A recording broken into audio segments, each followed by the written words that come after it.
Hello, everyone. I'm Pro Baseball Radar, and I just wanted to make a video on how to navigate and how to use this radar tool that I've created and am beginning to share on social media and through my website, probaseballradar.com. So let's start with the most glaring thing, I think, to everyone, which is all these different colors I have going on here. And basically, what these colors represent is the cumulative minor league career performance for each player. And let me tell you what this was born out of. Basically, I'm a big fantasy baseball guy, just a big baseball fan in general. And I wanted to know how players' stats that they put up in the minor leagues correlate to their major league performance. So basically, I performed this on a purely observational level, a circumstantial level, and you can go to each player's. Here, let me use this one. You can go to each player's baseball reference page. Let's use Jeff McNeil as an example. Anyone can do this. You don't have to be a data scientist. You just go to show minors, and you can look year to year how each player's performed. And what I've noticed is that your bona fide, your everyday major league starters, most oftentimes they don't experience long-term struggles in the minor leagues. So that's why I wanted to capture and visualize the total career minor league stats for each player. So that's what these colors represent, and you can look on the radar key, it gets more specific. So basically for hitters, I use a KPI or key performance index. That is the weighted runs created plus, calculated by Fangraphs. And for pitchers, I use an ERA and FIP average. So what I really want to do, I wanted to use WAR. It would have been quite easier. I also like to take defense into consideration. Good players play on both sides of the ball. However, WAR is not calculated for the minor leaguers. So I wanted to be consistent across the board, consistent in terms of the flow from minor league stats to the major league. So I chose the next best thing, which was what I think was the most comprehensive representation of a player's offensive output, and that's weighted runs created plus. I like it for the park factor because throughout these various minor league hit environments, when you factor in the park factor, it gets the players on a level playing field, or at least it attempts to. It's nothing really that perfect. And then for pitchers, you don't have a park factor metric because there's no ERA minus, FIP minus, xFIP minus calculated for the minor leaguers, at least that I see. So I chose to just do an average of FIP and ERA. I like to incorporate ERA. I know it's flawed. However, at the end of the day, I'm concerned with the primary objective of the game, and that is for the offense to score the most runs and for the pitching to prevent the most runs or to allow the least amount of runs. And I think in today's day and age, we see stats like the nuanced stats on StatCast, like exit velocity, barrel, spin rate, all those sort of things. And don't get me wrong, I love using those metrics. However, at the end of the day, the winner of the game is not the person or team that hits the ball the hardest necessarily or spins the ball the best, but rather just a team that scores more runs. So I wanted to use a KPI to encapsulate that. And I think while I appreciate FIP and what it does to try and extract the imperfections out of ERA and just using a formula involved with the three true outcomes, a home run, walk rate, and strikeout rate, I like ERA because I think it accounts for some intangible qualities of players that may not necessarily be captured by the more advanced statistics. For example, clutchness. I think guys that have the ability to just bear down and be a bulldog on the mound, I think that may be something that shows more through ERA than a more nuanced stat like FIP. So there, I just took an average. I think it came out pretty nicely. I think the distribution of the color scale came out well, like on a bell curve, so to speak. And let me also add in that it's not just the cumulative minor league career. I also factor in the last 2 years, as you can see in this formula. So I have the weighted runs created plus, and this for hitters and just hitters. I have the career and then the last 2 years, and I include this because I wanted to account for any adjustments made throughout the minor league path. Not every player has the same path to the majors. Some endure struggles, but you have to account for the change that can happen to a player, and that could be positive or negative change. They can make an adjustment that's good, like a swing tweak, or like a little, where they increase their launch angle, or they can also develop bad habits as well. So I wanted to include some recency bias into this equation that results in these colors that you see highlighted, the players' names. And I do the same thing for pitchers too. I take the last 2 years and take an average of the whole. Right, so let's go into all the links, because if you're looking at this just at a visual level, you won't know about all the links that I have in here, basically. So let's use this so I don't get the redirect notice. So that name card right here, that links to every player's baseball reference page. Now, the round drafted, or for international players, will have INT. For undrafted players, it will be UD, Tim Tebow. This will bring you to the Fangraphs page if you click on that. And then lastly, this is something that I use. I don't know at the user level, if you have Baseball Reference and Fangraphs, why you would want to look at the minor league profile here. But I like using it because it has a clear status that's usually pretty up to date. Active, it could be assigned to a new level or team. A player could be released, become a free agent, or they can voluntarily retire. So that's why I use that minor league profile right there.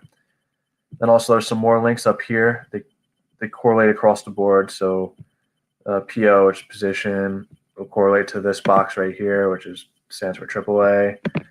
And basically linked in those cells, you have the team's roster. So we click on that, it'll bring us to the Mets active roster.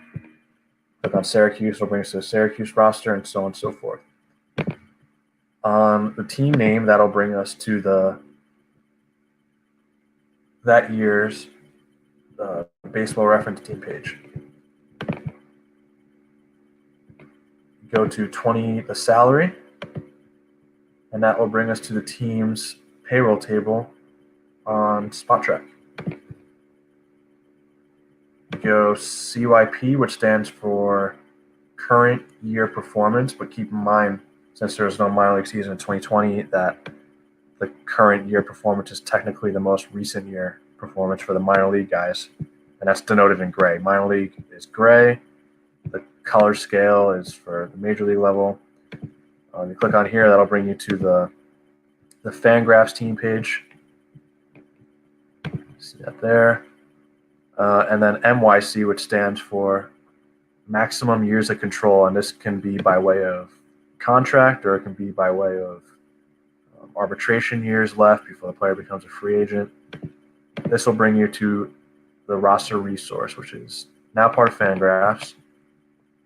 And I like using this primarily for looking at the luxury tax payroll estimate, because I don't calculate this, and I think they do a pretty good job at calculating it. So I defer there. I only calculate the total payroll. year to year, and that's different from luxury tax because luxury tax takes a summation of all the average annual values of all the contracts. The contracts can be backloaded, they can be front loaded, and what I do is just take the year to year payroll. You can see that in the team financial information and performance little chunk down here. And this is linked to COTS baseball contracts, which I love using because it gives some context to how an owner or GM, what their payroll cap tends to be just by looking at historical data. And obviously payrolls increase over time. And then down here, I have efficiency, rank, and score. And what this means is basically I take the WAR, the cumulative WAR, which is calculated on another sheet, and I divide that by the total payroll, and that'll give us this number, which is an arbitrary number. And it's all out of whack now because it's off season, so it tends to be on a scale of 20 to 100. 20 being teams that spend a lot of money but don't have a lot of good performance outcome. And on the other side of the spectrum, the higher numbers, which teams like the Rays, for example, they typically have really high numbers. That'll be teams that don't spend a lot of money but have simultaneously really good performance out of their players. So basically, it tells how teams get how they get the biggest bang for their buck, essentially. And on each team page, I have a little mini key right here for the colors. I have this RS that stands for the roller status. You have the platoons, injured list, restricted list, orange out for season, DFA, free agent or retired. And then on this bottom right chunk, we have the lower level teams. And I group this all together because the amount of turnover at the lower levels of the minors is a little bit too much to maintain. So I group them all together and then just select the best prospects and the best performers.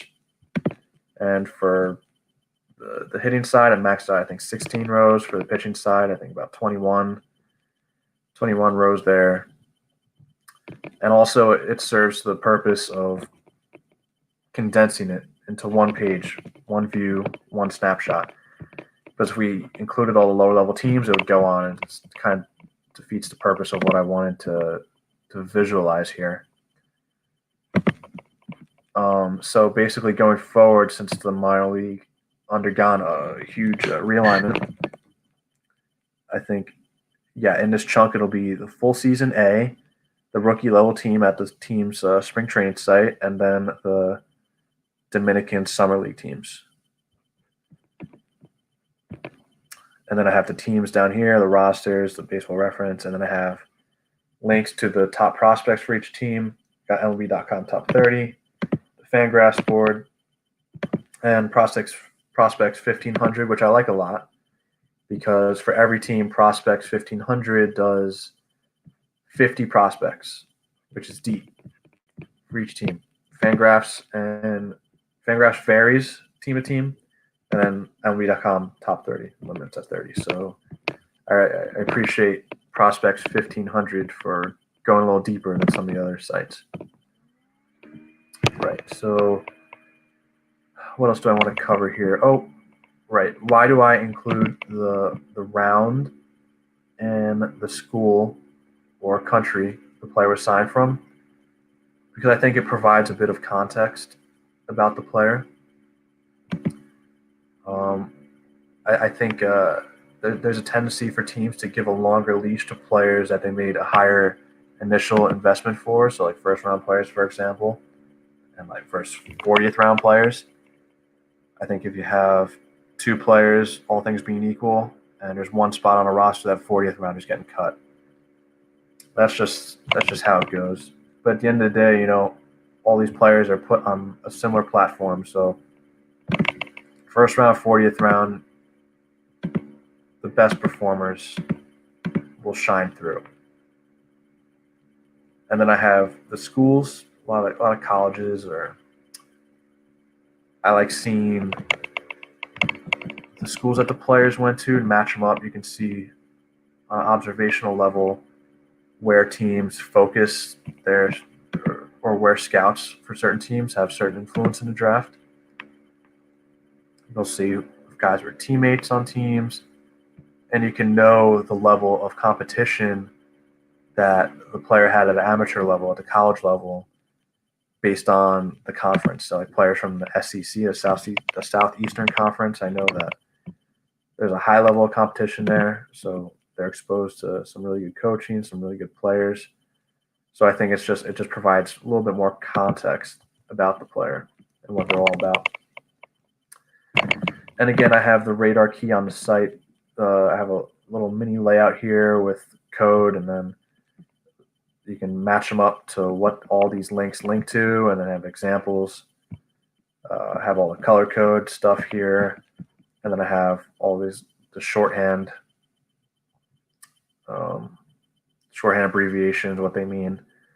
And I have a lot of this because the whole goal is to condense everything.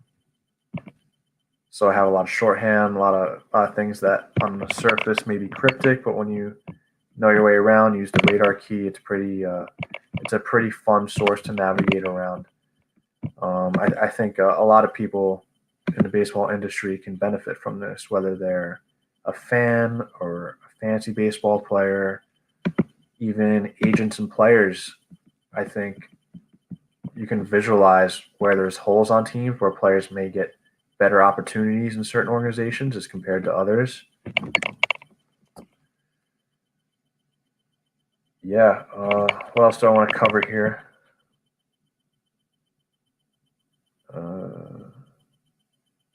Yeah, I think that pretty much covers it.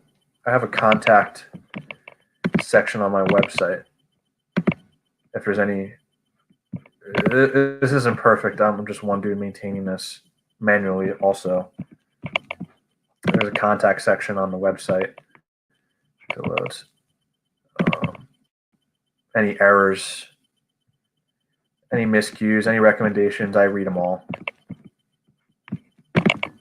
Because this isn't perfect, but it provides I think what is a unique visualization resource into every organization. And in addition, I also keep tabs on the former affiliate players overseas and in Japan and Korea and Taiwan, Mexico. And I also keep tabs on the big three independent leagues, the Atlantic League, the American Association, and the Frontier League. All former affiliate players, no players that haven't been drafted or have some kind of track record where I can give them a rating based on their cumulative minor league performance.